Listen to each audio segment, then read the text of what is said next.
say. But it's nice when you've got a team that works. Why change it? I mean, sometimes there may be a reason, but I never quite understand in this business where teamwork is so essential why people don't use teams that have worked again and again. John, are you all broadly playing the same types as Kevin and Dylan again? Michael being put upon? Villain? Pretty much so. Villain? Can I use a villain code? Was I the villain last night? Yes. Get it right. John never told me I was the villain. I didn't know until it was all cut together, actually. Question of perception. It's what? Question of perception by what we perceive. Exactly, it's all perception. The trouble is people like villains. I mean, in the original version of A Fish Called Wanda, Kevin was actually killed at the end. You know, we reshot the ending. And so we had to bring him back to life and do that joke about him falling off the plane at the end. So I think he's pretty villainous this time. Mickey, of course. I'm a bit more villainous. Well, only a little bit. Really? Yeah. I'm working very hard on the characterisation. We haven't started yet, unfortunately, so I've got 2 days to get it right. I want to be a bit nastier and more unpleasant. And I think it's working. thank you. I just take off my clothes. Are you joking again? Pardon Are me? you joking now, or do you? No, every scene. The entire show. It's been jokingly called Death Fish 2, but it's not. Let's go back to sex. Yeah. Right, well, we'll leave you then. John, are you going to be naked again this time? Not unless the film is going badly about 6 or 7 weeks in. And then 3 or 4 gratuitously naked scenes. It's very easy, as you know, to take your clothes off for no reason. Jamie's done it many times. I might do it right now because, this is... Putting them on for no reason is a real problem, isn't it? Just to go back to actually, I believe it was your question, and truly, and now I will actually be serious for just a moment. It's very rare that actually somebody gives you a good job and lets you be a partner in a job. Usually as an actor you're just sort of hired and told what to do and what to wear and what to take off and where to pick up your check, and it's actually very nice to work with people who treat you like you have an idea. I was quite proud that on Fish Called Wanda we had 23 people who contributed to the script, and on this it'll be more.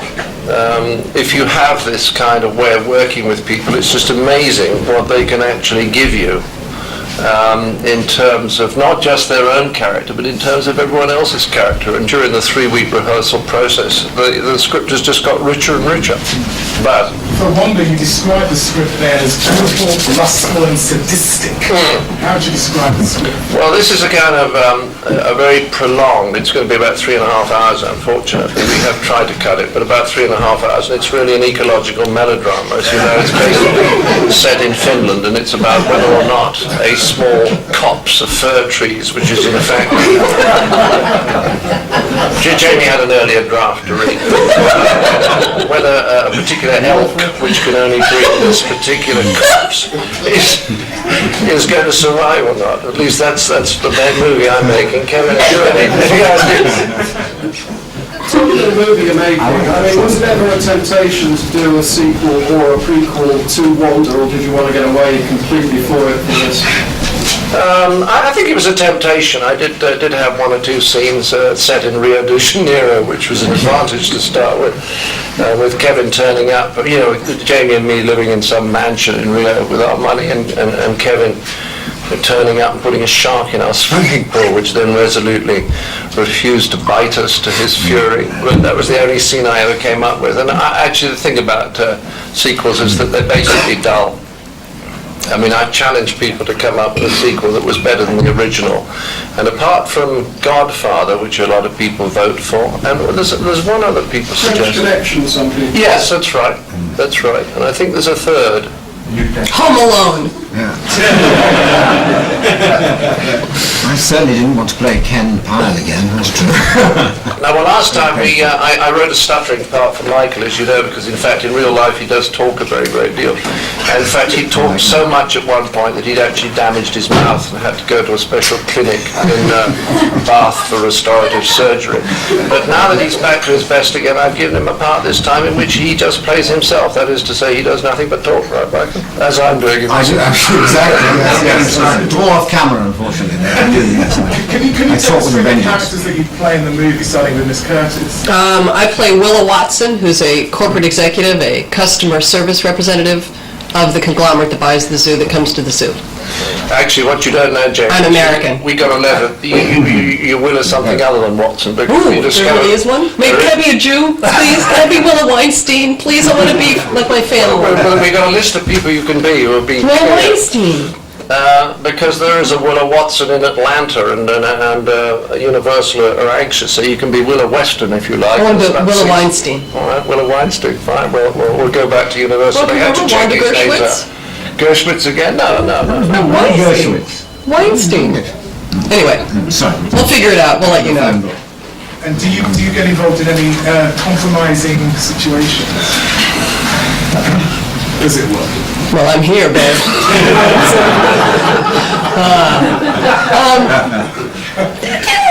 It's rather short, I'm afraid, on torrid scenes, Baz. I'm sorry about this, but... It's not particularly torrid, but she works her way through.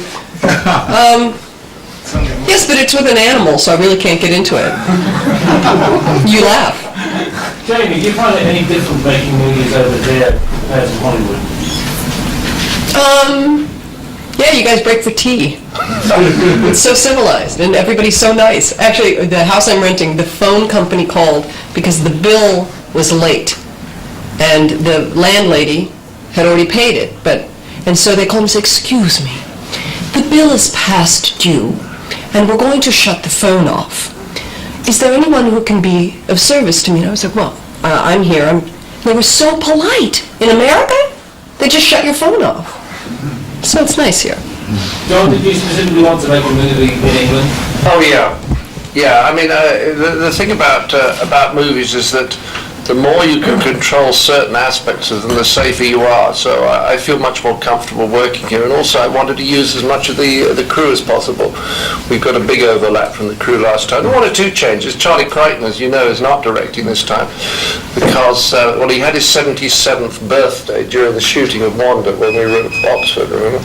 And he would, in fact, be 85 on this one. And we all felt that was a little bit much for someone to handle a 13-week movie. So it was delightful to bring old Robert in, who, as I say, I've worked with 1,000 times, and the other lovely thing about Robert is not only does he know what to do with his cameras, but he was an actor, and that makes him a lot more sympathetic to how actors work than most directors are that I've found. Any other comments? Could we just finish off with the characters you were started off? What about the other three of them? Well, I'm the guy who works for the conglomerate who's moved in at the beginning of the movie to run the zoo once it's been taken over. And I'm afraid I'm not very successful, and after a fairly short period of time I'm replaced by Jamie. Yes, I play Adrian Spencer Malone, who's known to his irritation by the others as Bugsy, and he's the head of the insect house. I'm in charge of a tarantula called Terry, who I've already met. We've bonded. He's been up and down my arm. Very pleasant sensation. And he's really sort of, I would suppose, the linchpin of the movie. Would you say that? Absolutely. Around him, the other characters dance. Yes, Mainly to Adrian's tune. we're all very peripheral. He doesn't kill anyone with a steamroller. He has no chips up his nose. He doesn't stop talking. And he's a rather irritating character all around, but I like it. Do any of the other animals have names? Is there a tarantula called Terry? Any other? Yes, we got a gorilla in there. It's called Yambo, after the famous gorilla at Jersey Zoo. Do you remember that story about the little boy who fell into the cage and was protected by the big gorilla until somebody came to get him? And that was this wonderful gorilla Yambo. So we had the face mask, face model of a statue actually modelled on Yambo's features as a sort of tribute. Jambo. Are you worried about working with all these animals sort of Mosquitoes. Well, let the others speak for themselves, Gary.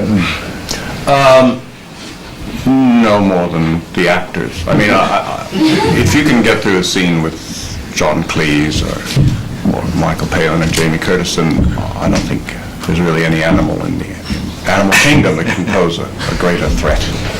Thank you, Kevin. There you are. We do have some scenes with lions, tigers and leopards, but they're all, carefully behind bars. In fact, Roger Murray Leach, who's our designer, obviously had a slightly different task because these cages are what are known as practical cages. They've really got to be able to keep the lions, tigers and leopards in. The other animals we're dealing with are rather more the ones you saw outside, the small mammals, the little meerkats and the maras, M-A-R-A, and there's a little ostrich chick, which features quite a bit, and then there's the wallaby, which is a delightful little creature. Unfortunately, is completely happy if it's in a pouch. And the lemur, and a lovely thing called a coati-mundi, which is a funny thing with a long pointy nose, so sort of that big body and then tail and nose. And those are the ones that we see most of in the earlier part of the film. And then the other big animals are there as background the whole time. What about the old adage, never act for children or animals? But we've tried various, or Stuart Granger it used to go on.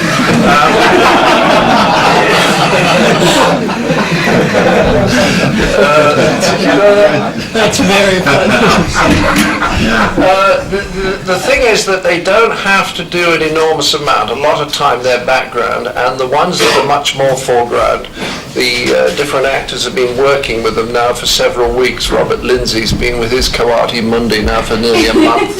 People are beginning to talk. Kevin, I understand you played 2 roles. Can you tell us about those? Well, at least 2, 3 in fact. Is it 3 now? I don't know. I just come in and show up and just wait for John to hand me my lines for the day. It's Which he then I play one. I play mostly one role, as far as I know. Yeah, He's the head of the conglomerate. Right.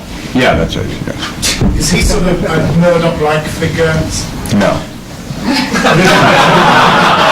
Murdoch-like figure then? Worse. a handsome-like figure, vain-like figure. Do what? Is he a ruthless bastard or what? Tell me. Ruthless. Well, No, he's again, just he might be. kind and depends how they generous cut and it together. broad-minded as any other head of an international. I don't think he sees himself that way. What are the other 2 characters? What are the other 2 characters that you play? I play a lemur. And what else?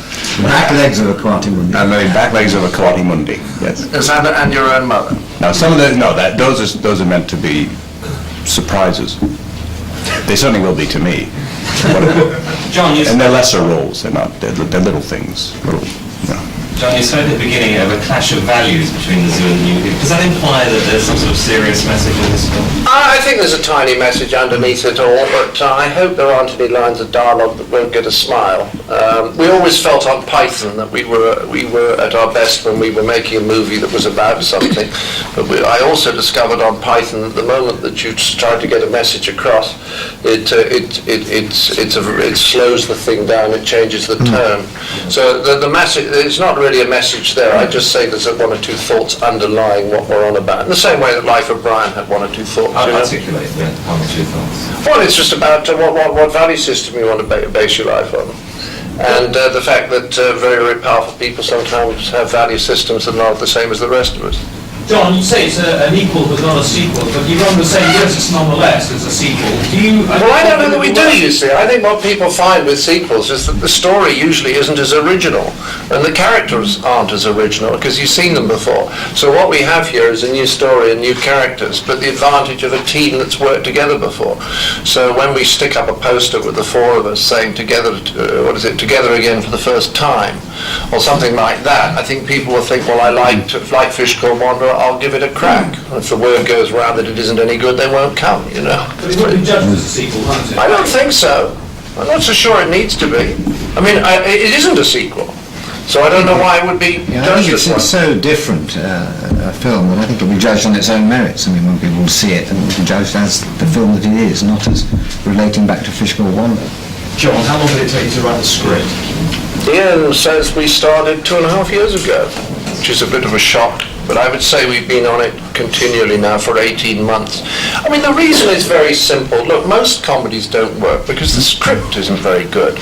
There are an enormous number of very, very good comedy actors and actresses, an enormous number, and an incredible dearth of scripts. I mean, apart from 1 or 2 that I've been involved in myself, which is a very vain thing to say, I've only seen 1 really wonderful script come through my letterbox in my life, and that was Clockwise. But the rest of the scripts you've seen are very good, and the reason is they have 2.5 ideas in them. Whereas if you can spend a lot of time and just grinding away, gradually good new ideas come. And then if you bring people like Jamie and Kevin in, they contribute ideas to their characters. Robert Lindsay contributes ideas, Ronnie Corbett contributes ideas, Michael Palin, I believe, on 1 occasion did. So what you do is that you build the whole thing up and it starts becoming richer, but the price you pay is it takes a very long time. Was there a particular moment or event which sparked the idea for the story? I think in an odd way it was visiting Jersey Zoo, which you haven't been there, have you? No, which we'll be visiting it right at the end of the shoot. Actually, Mickey and I visited it, which is where it all started, when we were shooting Python in Jersey in about 72. We did go there. And we went along to this extraordinary zoo, and somebody explained to me that Jerry Darrell bred animals that would otherwise be extinct, and they showed me a white-eared pheasant, which came from one or two valleys in China where they were building a motorway, and they said they were down to the last few.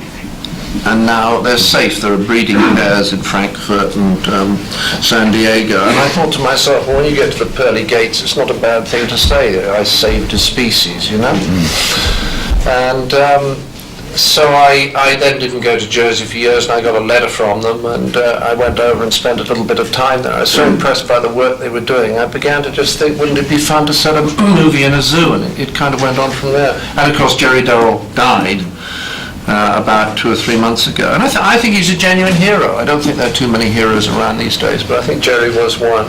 And in fact, we're going to dedicate the film to him and Peter Cook, because it's a nice balance between the zoo and comedy. What is the name of your fictional zoo?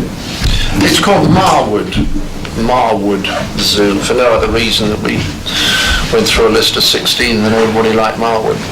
I'm talking too much. Ask some of the other Jamie, with going back to the SEX line, but when you last did the True Lies, Talk a little bit about coming back to Pinewood and about some of the classic films, the Bond films and things that were made here during its heyday. Well, I've never been here before, and it's not as run down as I thought. What else can I say? It's astonishingly beautiful, Pinewood. I had no idea. Everyone talks about it, but it's really extraordinary to be making a movie here. And we're going to be actually shooting it predominantly outside here. How expensive is this movie? Well, Michael, How expensive? it's 18, isn't it? What's the budget, we say? How expensive? $18 million? Yeah, US. $18 million. Today's marketplace is rather large. And as Michael said this morning, that's I think Wanda was 7.5, wasn't it? Yeah. So basically we're making it for the same price, the difference is Kevin's fee. How much money did Wanda make? How much money did Wanda make? Worldwide 190, I think, is that right? 200 million worldwide. Right. Jamie, can I ask, could you see Julia Roberts or Sharon Stone risking this kind of venture? What do you mean? What I mean is, they're perhaps likely to do more orthodox films. You think they're taking a risk? No. They're not as desperate for work as James. Yeah. Well, no, I mean, I'm flabbergasted because I don't think that this is unorthodox work. All of a sudden, I have images of you in Paris. Forget it. I just don't. I think this is very orthodox work. I think they would probably kill people to get this part. This is, they're not. This is no slouch.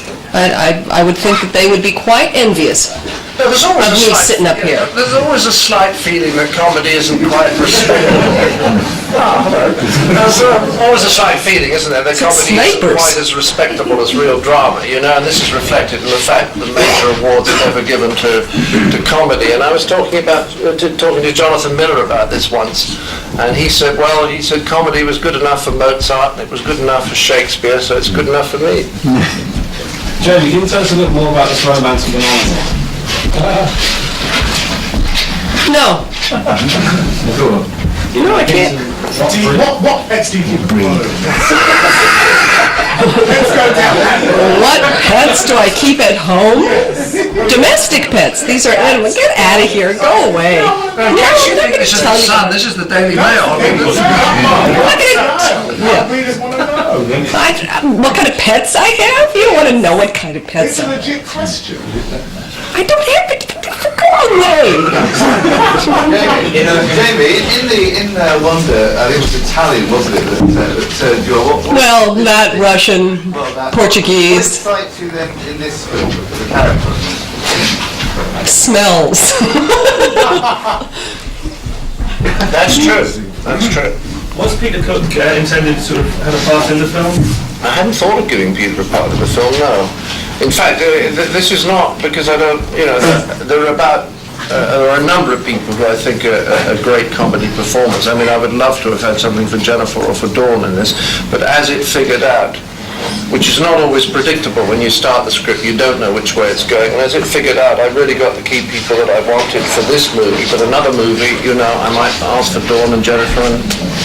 Can I ask Kevin, is it very difficult for English and American humour to gel? What's a perfect example? Because they usually very, very different type of sense of humour if you've got two Americans. Well, see, I was always asked that question around when I was going off to make Wanda, and people say, "Oh, but isn't that British humour?" And I think humour, by its definition, great humour, great wit, is universal. And I grew up watching British films and American films, and I don't see funny's funny to me. And Wanda proved that there was. I don't think you had there was an American joke and then there was a nice British joke and then an American joke. It's just I think it does gel. The only place it didn't work was Japan and Portugal. And we decided that they were more fish-oriented than any other nation. So was the only explanation we ever had. John, why didn't you stick with the title Death Fish 2? I thought it was a good title. I think it was a good title, and Michael Schamberg agrees with you. And he just pointed to you. He just pointed and clapped. But the reason is that that Death Fish 2 has nothing to do with the content of the movie. Precisely. I don't think you can do that. I think that kind of... I have very, very few artistic qualms, as you will know from the number of commercials I've done. I did rather back off the idea of having, we might have well called it pattern, or Griselda non Cleese. I think it's got to be something to do with what the movie's about, and there are a lot of fierce animals in this movie. The first third of the film is all about fierceness and what is fierceness, and several of the people in the movie are quite fierce creatures too. So in the end it was a more comprehensive title. Obviously, It's fierce. This is the last question, thank you. Obviously it's early days, but do you think this will be as big as Wanda? You just can't tell that, can you? You never know. Sometimes people make movies, and when you look at them afterwards, you say, it was a very good movie. Why did it have this phenomenal response? With Crocodile Dundee, it's an immensely charming and charming and amusing movie. But you'd never guess that it would have done quite the business that it did. Same with Four Weddings. It's an immensely charming, funny movie, wonderful acting. But that, what did it take? 250? You'd never have guessed that Wanda, I thought we might take $25 million in America, we took 65. You never know. But all I can say is that from the rehearsals so far, I can be sure that it's not all going to be a flop. Josh, let me ask you, because early on, when this was being written with Ian, the screenplay, there was talk that in fact you were doing 2 screenplays back to back. Is that right? Well, in some of the trades, a suggestion that there were You must read the newspaper. We thought we'd write another film after this one. Oh, another one, yeah. Yes, I see what you mean. Well, yes, I mean, my bank manager tells me I'll have to make another one after this, yeah. With the same, you guys bringing up... If they play their cards right. Thank you very much, everybody. Thank you again. They were both one certainly went his way in the Bible. I don't know what you can do. I mean, it's like saying don't lie. But I mean, you can only take reasonable precautions. Oh, yes. Hello. Well, I had other things to do. I mean, Wanda occupied me up to about, we shot it in 87, and I didn't finish all the marketing or selling or advertising until fairly late in 88. And then I did 2 other small movies, one for Terry Jones and one for somebody else. And after that, I got very heavily involved in Life and How to Survive It with Robin Skinner. And that took me up to about 2 years ago, a little over 2 years ago, and then I started on this. You see, I don't do very much. I'm always amazed at how prolific some some people are. I don't do very much. On the other hand, because I take so much time over what I do, it perhaps has a better chance of being successful in the end. What can we expect from this film?